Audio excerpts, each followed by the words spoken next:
everybody, and welcome to the Responsible AI Report by the Responsible AI Institute, where we are speaking with some of the leading experts in responsible AI.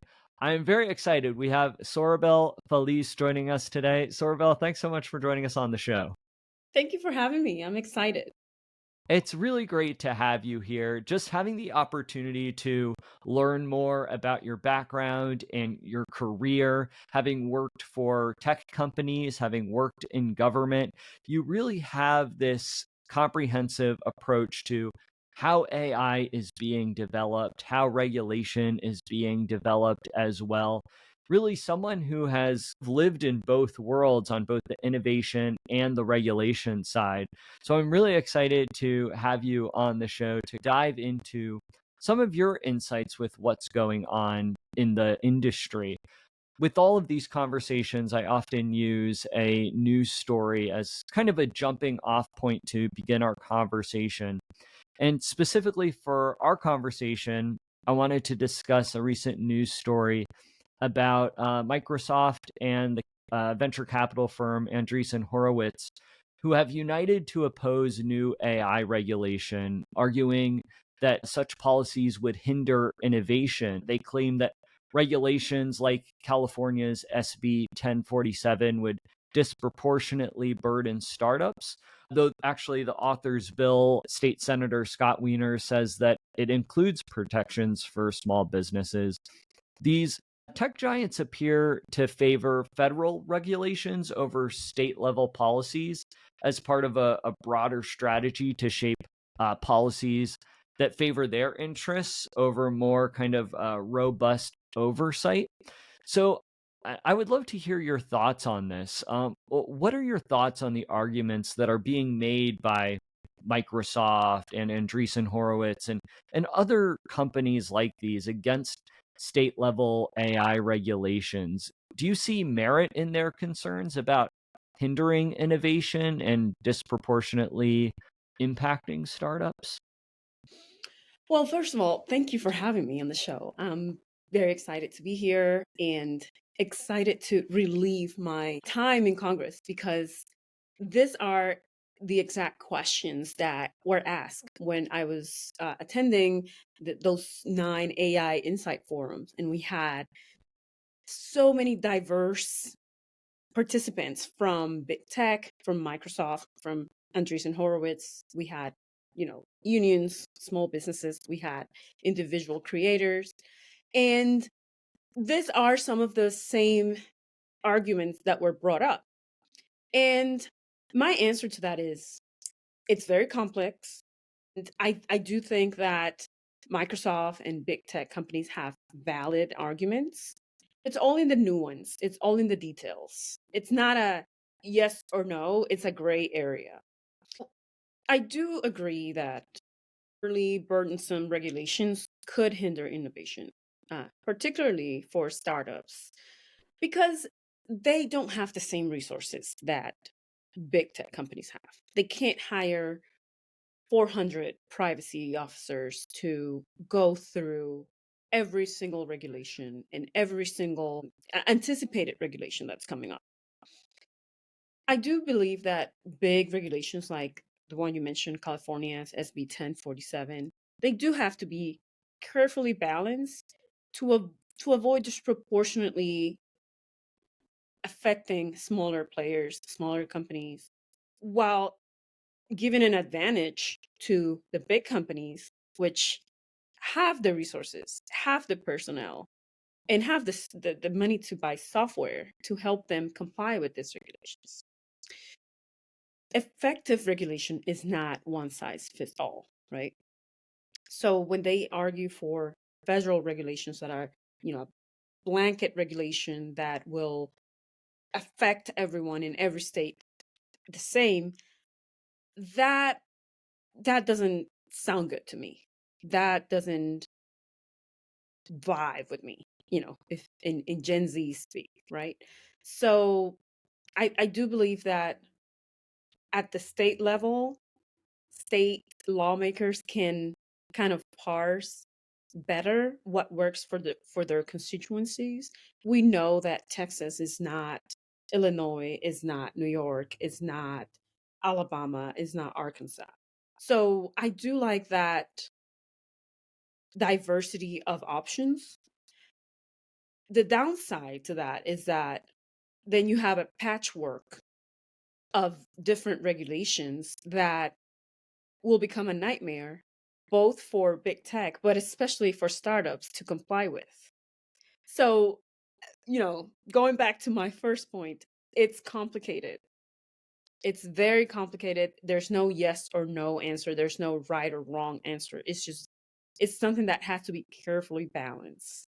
Yeah, Soribel, you make a really good point as well when talking about resources. That's something that I think really does need to be considered when having this conversation, that startups simply don't have the resources that larger organizations have. And it's interesting to hear, just as different AI regulations come about in different states, how it's impacting both large organizations, but then also startups as well. I would love to hear your thoughts on the view of tech giants' apparent strategy for opposing state level regulations while pushing for more lenient federal policies. What do you think the implications of this approach and all of this happening has on the future of AI governance, where we're trying to figure out, okay, how do we actually operationalize AI within organizations? Yeah, I believe that having worked in at state governments and at the federal government, in Congress as well, I think state governments move faster. They can respond in a more nimble and tailor and customized way to their constituencies. They're not as easy to influence as the federal government is, as Congress is. So maybe that's why big tech companies want to kind of forego state level regulations in favor of federal regulations. Federal regulations get challenged all the time. There's a lot of bureaucracy and red tape. It takes longer to pass anything at the federal level. So that could be a reason why state level regulations are not as attractive to these big players, right? But again, it's also not the most convenient thing for them because, as I said, you have a patchwork of state regulations that make it harder for both big tech companies and startups to comply with the whatever AI governance frameworks are put out there. So it's tricky. It's very tricky to have blanket federal regulations at the expense of state regulations. But I'm sure there's a good calculation in there for them. I'm sure there's a good argument that they can put forward to say we favor federal regulations over state regulations. Maybe it's stronger lobbying firms that can, influence how the regulation is passed. Maybe weaker national level regulations. That could be why. Yeah, I think it goes back to exactly what you were saying before, that there's no kind of yes or no answer in how AI regulation is coming about. It really is this process of figuring it out and course correcting too, as AI innovation continues to progress and advance, and especially at very advanced and alarming rates. The article also discusses this tension around AI's right to learn and the use of copyrighted data. From a policy perspective, Sorabel, how do you think we can balance the needs of AI development with the rights and protections of creators and intellectual property owners, which I know has become a very big concern in recent months? Yeah, it's another very complex area. very evolving area of policy and AI policy. So we know that AI systems rely on incredibly large data sets to learn and to improve and to, you know, get better and better. And that can involve the use of copyrighted materials. That's there's no way around it.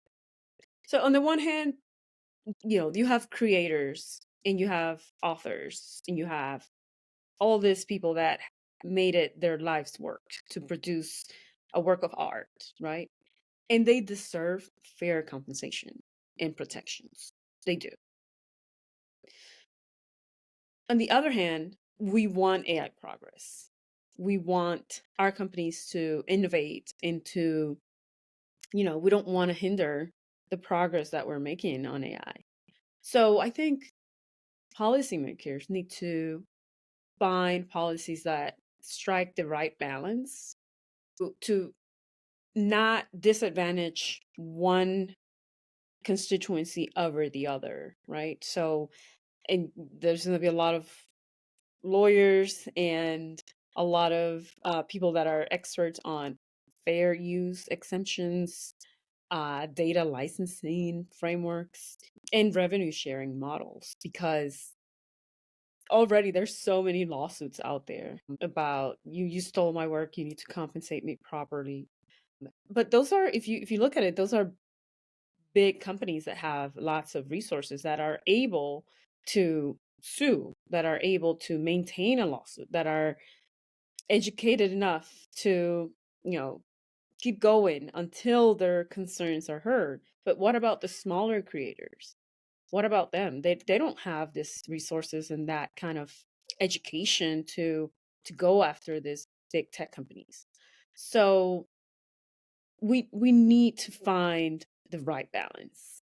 And things like fair use, like that wasn't on our vocabulary 2 3 years ago. That wasn't an issue. People were putting their stuff out there on the internet until ChatGPT, until AI became such a hot topic. We're going to need ongoing collaboration between our policymakers, both at the state and the federal and the local level, between AI developers and between IP lawyers, IP stakeholders, and creators. And we need to develop frameworks that foster innovation, but also uphold protections and rights for our creators. Yeah, if there's anything that I've learned from our conversation, Soribel, it's that balance is so essential.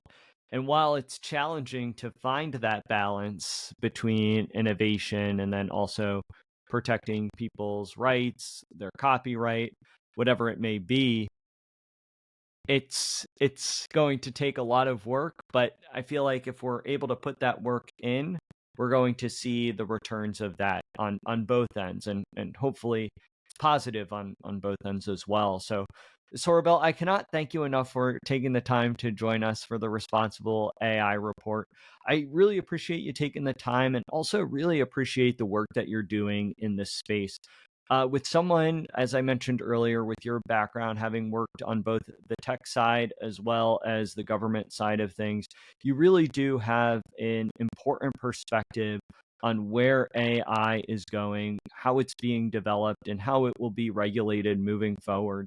So I can't thank you enough for taking the time to join us. Before we part ways, I'm wondering if you could just share with our listeners where they could find out more information about you and your work.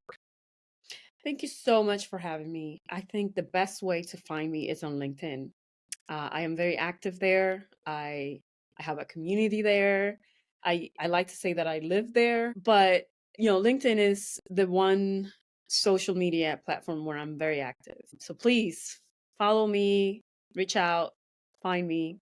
I'm happy to talk. I love to talk about AI and AI governance and all things AI.